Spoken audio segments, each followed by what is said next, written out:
26 जनवरी लाल किला और अचानक यूरोप की सबसे ताकतवर महिला भारत में। सवाल ये नहीं है कि वो आई क्यों है, सवाल ये है कि अमेरिका और चीन इस मुलाकात से घबरा क्यों गए।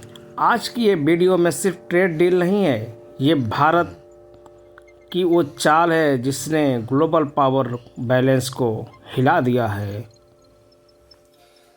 नमस्कार साथियों, स्वागत है आपका आज के इस सेशन में।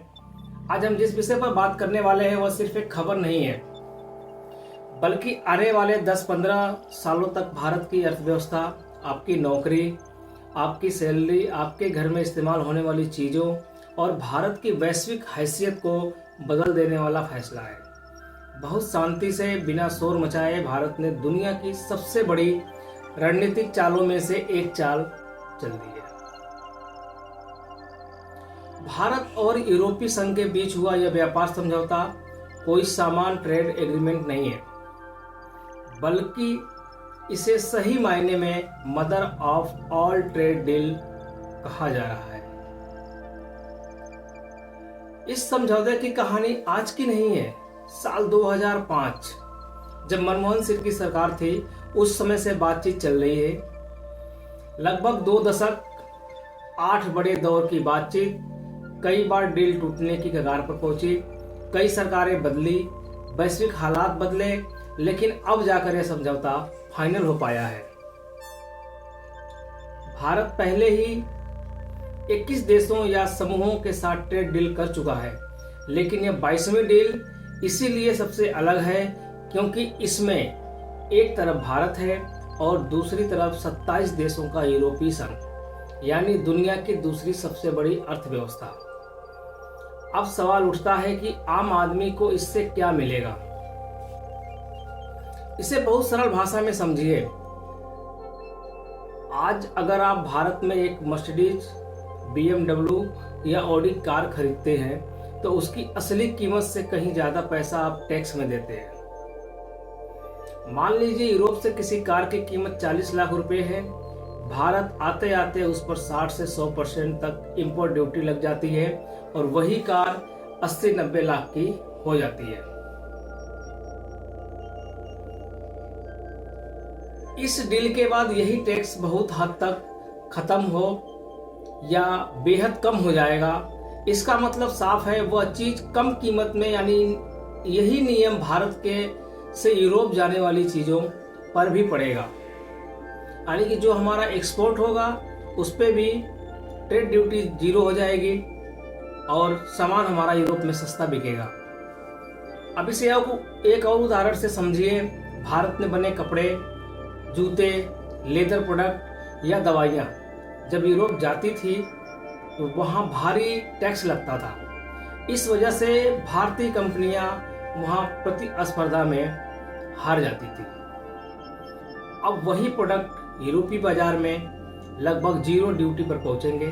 इसका सीधा असर यह होगा कि भारतीय फैक्ट्रियों में ऑर्डर बढ़ेंगे, उत्पादन बढ़ेगा और नौकरियां पैदा होंगी। अब जरा बड़े स्तर पर सोचिए।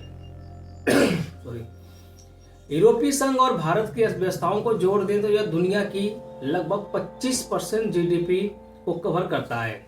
यानी दुनिया की हर 4 रुपये की आर्थिक गतिविधि में से 1 रुपया इस डील के दायरे में आ जाता है। वैश्विक व्यापार का लगभग 1/3 हिस्सा इससे प्रभावित होगा। ऐसे समय में जब अमेरिका भारत के साथ व्यापार समझौते पर शर्तों की राजनीति कर रहा है, भारत ने बिना शोर किए यूरोप के साथ हाथ मिला लिया है और अमेरिका इससे काफी खफा दिख रहा है, जबकि ये सारा करा धरा अमेरिका का ही है। अमेरिका अगर ऐसा ना करता तो शायद ये डील फाइनल भी नहीं हो पाती। इस समझौते के बाद बेहद अहम पहलू है सुरक्षा और डिफेंस। गणतंत्र दिवस पर यूरोपीय संघ की प्रमुख उर्सुला वॉन डेर लेयन का भारत आना कोई औपचारिक दौरा नहीं था। इसके पीछे एक साफ संदेश था। भारत अब सिर्फ बाजार नहीं है, बल्कि रणनीतिक साझेदार है। मेक इन इंडिया के तहत अब यूरोपीय डिफेंस कंपनियां भारत में हथियार, उपकरण और टेक्नोलॉजी बनाएंगी। मान लीजिए कोई जर्मन कंपनी भारत में ड्रोन या टैंक के पार्ट्स बनाती है, इससे भारत की सेना को सस्ता और भरोसेमंद सामान मिलेगा और भारत उन उत्पादों को दूसरे देशों को बेच भी सकेगा। अब आते हैं ऊर्जा पर, जिसे प्रधानमंत्री मोदी का मास्टर स्ट्रोक कहा जा रहा है। भारत कच्चा तेल आयात करता है, उसे रिफाइन करता है और पेट्रोल डीजल बनाता है। रूस यूक्रेन युद्ध के बाद यूरोप की ऊर्जा की भारी कमी का सामना करना पड़ रहा है। भारत ने इस मौके को समझा। भारत अब खुद को दुनिया का सबसे बड़ा रिफाइनरी हब बनाने की दिशा में बढ़ रहा है। इसका मतलब यह है कि भारत कच्चा तेल खरीदेगा, उसे प्रोसेस करेगा और यूरोप को फ्यूल बेचेगा। इससे भारत की विदेशी मुद्रा मिलेगी और ऊर्जा क्षेत्र में भारत की ताकत कई गुना बढ़ेगी। अब जरा सेक्टर वाइज समझते हैं। टेक्सटाइल और लेदर सेक्टर में भारत पहले से मजबूत है। सूरत, तिरुपुर और कानपुर जैसे शहरों के लिए यह डील किसी वरदान से कम नहीं साबित होगी।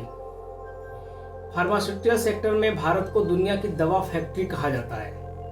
अब भारतीय दवाइयां यूरोप में सस्ती होंगी, जिससे मांग बढ़ेगी। जेम्स एंड ज्वेलरी में सूरत और मुंबई जैसे शहरों को सीधा फायदा मिलेगा। सर्विस सेक्टर, इन्फोसिस, टीसीएस जैसी आईटी कंपनियों के लिए यूरोप में काम करना और आसान हो जाएगा। लेकिन यह तस्वीर का दूसरा पहलू भी होता है।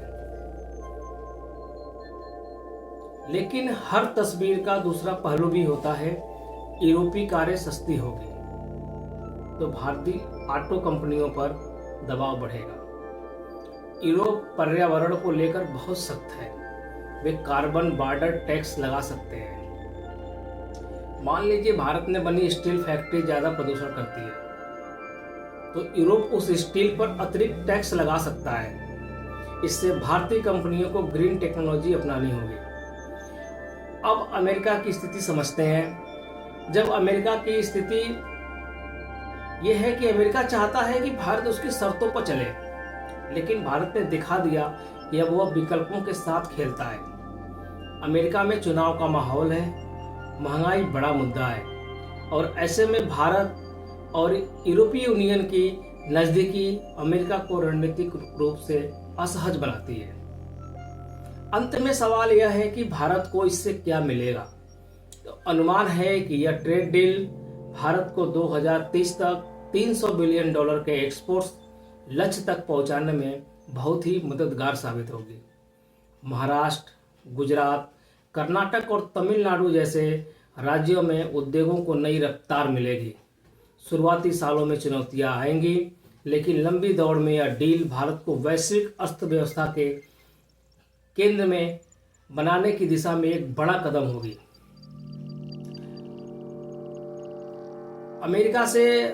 अमेरिका के टैरिफ वार के चलते भारत ने ये अपना कदम यूरोपीय यूनियन के साथ में बढ़ाया है। हो सकता है यह डील पक्की हो और बहुत अच्छी आगे इसकी चले, इसलिए ये भारत के लिए बहुत ही अच्छी डील मानी जा रही है। फिलहाल के लिए इतना ही। अब सवाल आपसे है, क्या भारत सही दिशा में जा रहा है या आने वाले समय में यह डील नई चुनौतियां लेकर आएगा? अपनी राय कमेंट में जरूर लिखें। वीडियो को लाइक करें, शेयर करें और हमारे चैनल को सब्सक्राइब जरूर करें। धन्यवाद।